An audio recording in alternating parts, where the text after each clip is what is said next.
teach me to pray. Oh, Lord, would you teach me to pray?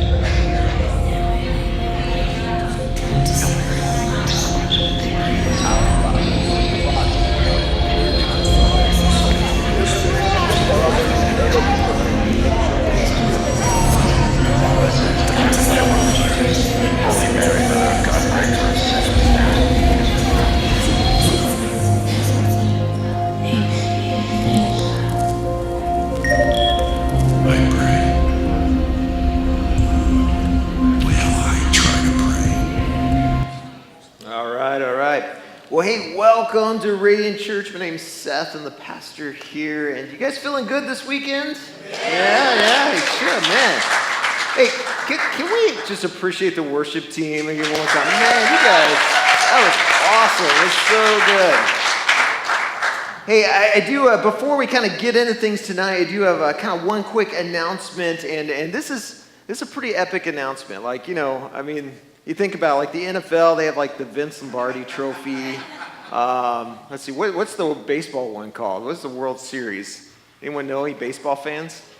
Well, we'll just move on. Well, the World Series trophy, yeah, I mean, they're big. Well, few things compare to the Golden Skillet Award, which we're going to be giving out next Saturday to the best pie. The best pie is our Battle of the Pie Bake-Off. I just changed the title of that to make it sound a lot more exciting. But that's next Saturday. And so I encourage you, bring your best pies. If you make like an apple pie or, chocolate pie or pecan pie. Any pecan pie fans? Yeah. If you know it's like real pecan pie, they'll say pecan pie. You know, like that's when I know it's going to be a good one. So you want to bring those, and we'll be voting. We'll be testing them out right after service next Saturday. So hey, with that, I wanted to kind of begin tonight. Well, wait. Oh, don't worry. I get the sense you don't trust me on my voting. You know, we'll get it squared away. Don't you worry. We'll make sure we got official judges. Wow, Mag is all over this. So, well, hey, I wanted to kind of begin tonight a little bit different. We're at a little group participation. And here's the question I want to kick off is who is one of the most famous people you've ever met? Who's a famous person you've met? What are some people that you've... Who? Stan Lee. Did you really? Stan Lee? No way. Wow, okay. That's pretty good. John Sally. Nice. Good basketball player. No way. All right, so no shaking your hand tonight, but yes. but that's all. Bobby Kennedy and Henry Winkler. Is he considered famous? I mean, he's kind of like on the B-list actors, but I know he's the Fonz, yeah. John Wayne, no way. That's awesome. Yeah, that's a big one. Well, what'd you have? Alec Baldwin. Wow. Okay. Wow, you guys have met a lot more famous people than me. So probably the most notable person that I've met is probably somebody a lot of you haven't even never heard of, but is a guy by the name of Carmen. And Carmen was, for those of you that are, for the 99% of you that know nothing about 80s Christian music, Carmen at that time was actually a big deal. He was there was posing for his album No Plan B. And he was a pretty big deal, especially in the Oklahoma area where I lived at the time. And I remember I was like in high school, and I remember when I first met him, I was at a Quick Trip gas station. It was kind of in the middle of nowhere, not where you would expect by any means to run into anyone of any noteworthiness. And so I remember going into this gas station, I'm getting my coffee, and Carmen walks in, and I remember the whole time just looking like he looks familiar, but like that looks like Carmen. He's got the hair. I mean, he's got.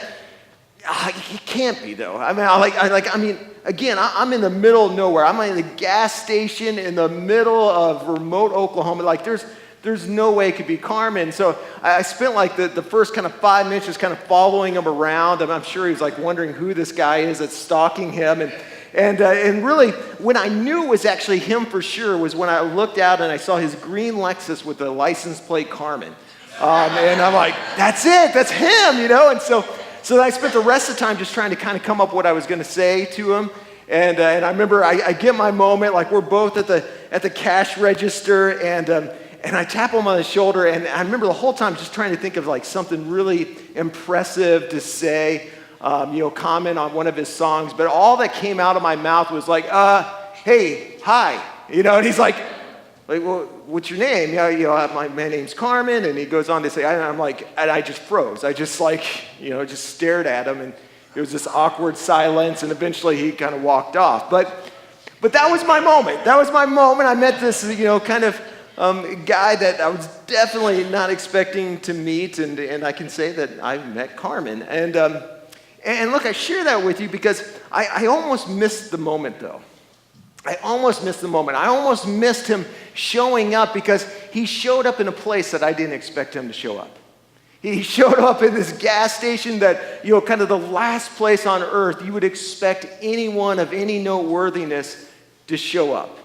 And look, I share that with you because we're in a series entitled Dangerous Prayers. And we're talking about those prayers that even when you start to utter the words, they just kind of get your heartbeat going a little bit faster. Like when you start to say them, they just sort of put to risk your comfort, you put to risk your safety, put to risk all that's predictable, it seems like, in your life. And listen, I'm telling you, maybe of all the dangerous prayers we're going to be talking about over these next several weeks, maybe the most dangerous one is the one we're going to focus on tonight. And it's simply this prayer of show me your glory. Show me your glory. Now, when we say glory, and for our purposes tonight, actually the biblical definition of that word glory literally speaks towards a weightiness, towards sort of a worth, to a value. And so when I say that, in other words, when we pray this dangerous prayer, when we work up the courage to say, God, show me your glory, really what you're saying is, God, show me your purpose for my life. And not just your purpose for my life, not just 10, 15, 20 years down the road, but your purpose for this moment right now. This season right now, the value, the significance of what I'm going through in this moment and in this place. And listen, here's why this matters for us. Because you got to get this, is it's only when we learn to see God in the moment we're in can we seize the moment he's calling us to. It's only when we learn to see God in the moment that we're in can we seize the moment he's calling us to. And so I want us to kind of unpack this tonight by looking at a guy, a hero of the Bible, one of the fathers of the faith, a guy by the name of Moses, who God would answer this prayer in his life in the most unexpected of ways, the most unexpected of seasons and times in his life. And so we're going to actually catch up with this story in Exodus chapter 3. And just to give you a little bit of context, in case it's been a while since you watched the Disney movie Prince of Egypt, give you a little bit of rundown on Moses' life. Moses, again, talking about guys who when they kind of started off, like there was a lot of people had a lot of high hopes for. And with good reason. You got to understand, when Moses started out, he was adopted into an Egyptian family, not just any Egyptian family, the Pharaoh's family. In other words, he was brought in to be royalty. He was brought in to be raised a prince of Egypt. So here's this kid who goes to the very best schools, gets the very best education. And he's a guy who, my guess is 4 years running was voted most likely to succeed in his high school class yearbook. He was a guy who, if you believe Hollywood, had Charlton Heston looks, so he probably won, homecoming king, every year it happened. And he's a guy that when you look at him on the surface, you look at him in this season as he's growing up, he's again, best education, a best situation, best home life, best circumstance.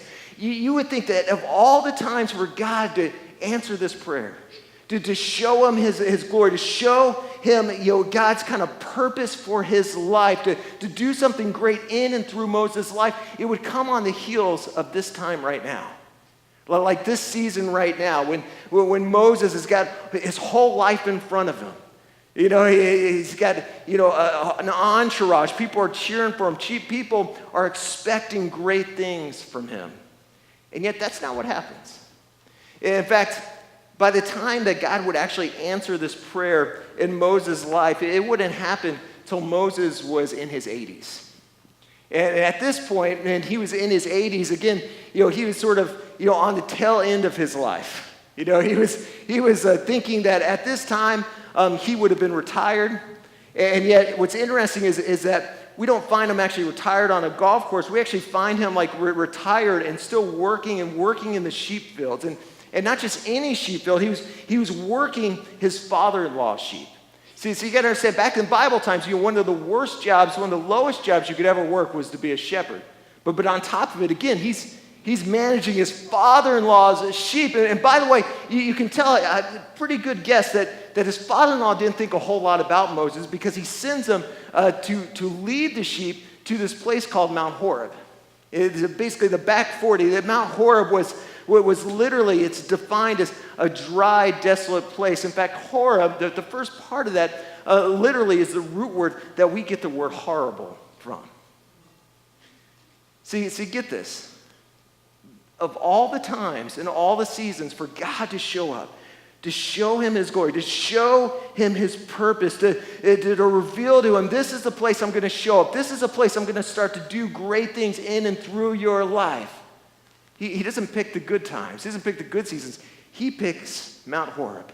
He picks what had to seem like for Moses the worst of times. Here he is. He's running from, he made a bad decision in Egypt. He's running from the law. He's in the desert. He's, thinking that his life is pretty much over. Anything great that could have ever happened would have already happened by now. And yet I love this story, because when we catch up to it in verse 2, what we see is something that I think is really vital for you to get, especially when we talk about God's purpose for your life.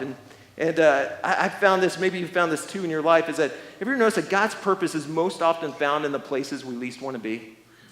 God's purpose is always most found in the places we least want to be. And that's exactly what we find in Moses' life. Check this out. Again, here at Mount Horeb, Exodus chapter 3, verse 2, it says, there the angel of the Lord appeared to him. Again, where was there? There was the horrible place. There was the place he didn't want to be. There was the place he was running from so much of his life. There was the place he'd given up on God doing anything great or significant in his life. And yet I love this, because it's the problem place that would become the place of revelation for Moses. It wasn't when he was hanging out with Pharaoh. God didn't show him his glory. When he was getting back massages and popping grapes with the Pharaoh. No, he showed it to him in the middle of nowhere, in the midst of horrible Horeb, right? In fact, it goes on, and I love this. And I love kind of Moses' response here and kind of the question that God asked him. It says in Exodus 3:4, it says, when the Lord saw that he'd gone over to look, so he sees this burning bush, it's on flames, it's not being consumed, God's showing up right here for him. And so he goes over, checks it out, and God called on him from within the bush, said, Moses, Moses, and Moses said, here I am. Here I am. Now, remember just what we talked about there. Remember the season that Moses is in. And remember how this is the place, the last place on earth he really wanted to be in his life. And when you think about that, when you dwell on that, what you come to discover is that how painful those words, here I am, had to have been for Moses. How painful those words had to be to say, here I am, because listen, it's painful to admit that you are here when where you are is not where you want to be. It's painful to sit there and say, this is where I'm at. This job, this situation, where my relationship's at, this is not where I want to be, but this is where I am. Here I am. I don't know if you've ever had maybe one of those conversations where maybe you reconnect with an old classmate, or you go to a 20-year-old high school reunion. And I don't know if you've ever had this happen, but ever run into those people where they sort of ask you a question to find out where you are in life. But it's really, let's be honest, it's not so much that they're curious about where you are in life, it's actually to highlight where you're not in life. Like, you ever read that person, like, they come up to you, maybe again, that class reunion, or you just, encounter them, in the grocery store, you haven't seen them in a long time, and it's like, man, how are you doing? Hey, you married? You married? How's that relationship going? And the whole time you're thinking, what do you mean am I married? Like, you see my Facebook status. You see there's not a ring. Like married, come on, right? What are they doing? They're highlighting sort of where you're not. Or that person that's like, man, where are you living? Like, what do you mean, where am I living? Like, he's like, oh, man, we just bought a beautiful brand new house, 5,000 square foot house up on the hill. Where are you at now? Where are you living? What do you mean? Like, where I'm living. I'm still living in my room with my mom from high school. Like, come on. And it could be easy to sit there and almost kind of think that's a little bit what God's doing here. And Moses, where are you at? And Moses going, man, here I am. And if we're not careful, we can kind of read it almost like God's kind of trying to put him down, right? Like he doesn't know where Moses is really at, where he's at in life. Almost like if I put him down, it'll kind of help lift me up. Kind of like God's like, hey, where are you at, Moses? And Moses is like, hey, I just got a brand new car. That's great. Yeah. I got a chariot with 4 horses with flaming eyeballs. But that's great that you got a brand new car. Just kind of again highlight the difference, how far and how what a distance there is between you and him, and how you're where you're at, and kind of highlighting not so much where you're at, but where you're not. But that's not what God's doing here. God's not calling him out to put him down. God's calling him out. God's calling him out to ultimately lift him up, and specifically to lift up and elevate his perspective. To elevate his perspective, because this is key. If you're going to pray this prayer, you show me your glory, you got to get this. And here's what Moses and what God was trying to teach Moses through this situation, through this passage, is that Moses, you got to understand that the problem is not being here. I know you think the problem is man, I'm at the tail end of my life. I'm in a job that I never wanted to be in. That the problem is this location that I'm at. But Moses, you got to get the problem is not being here. The problem is you not feeling like here is anything of significance. The problem is not you being here. The problem is you not feeling like there's anything of significance. You thinking that I can't work here, that I can't somehow show up here, in your here, wherever here's at. See, what you got to get, and what he was trying to get across to Moses, and what I believe he's trying to get across to some of us here tonight, is that the problem isn't here, it's how you see you're here. The problem isn't here, it's how you see here. Listen, I want to change your perspective about your current location. I want to change the way you view here, because right now, with Moses, when you think of here, all you're seeing is you think of sheep poop. All you think of is, man, it's so hot out here, the bushes are catching on fire. You think of working, for your father-in-law into your 80s. You think of this place as simply horrible horrid. The place you so don't want to be. But look what God calls it. See, what you think of this place and your situation, your job, and your relationship is horrible, and yet when God thinks of it, notice as it goes on in this verse, he goes on to say, no, you see horrible place. Listen, I see a holy place. See, he goes on to sit there and say, look, the place you're at, this horrible place, this place you want to escape, I know what you see. You see failure, you see disappointment, but what I see is something holy. I see holy ground. And he encourages and challenges Moses to actually take off his sandals, take off his running shoes, and say you need to stand here. This is the place that's holy. This ground right here, this is the place that I want to show up, that I want to show off in and through your life. And listen, this is key for some of us. And again, one of the reasons why a lot of us struggle to pray this kind of prayer. I shared about a month ago about one of my favorite phone apps. It used to be a phone app called Waze, and back when I lived in the city, and just kind of, you really need, it was a traffic one. So it would basically tell you whenever the traffic got bad, and it would even show you, it was a crowd kind of sourced site, so it would even give you up to date, up to the moment, like even where the cops were. Not that I ever needed that, but I mean, it would show you everything, where the accident was, best routes to go. But I always love that app, and maybe you've had this experience, though, is that to use that app, like when you actually first start it up, you start running it, and maybe you discover this with Google Maps or even with your news apps, pretty much any app on your phone, what's the first question it asks you when you first load it up? Yeah, it asks you for permission to use your current location. It asks you for permission to use your current location. And you and I, we have the choice to accept or deny it.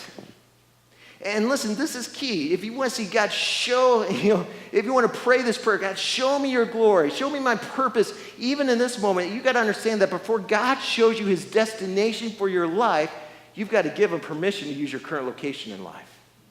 So before God will show you his destination for your life, you've got to give him permission to use your current location in life. And again, this can be a challenge. See, this prayer, God, show me your glory, it's really a prayer of surrender.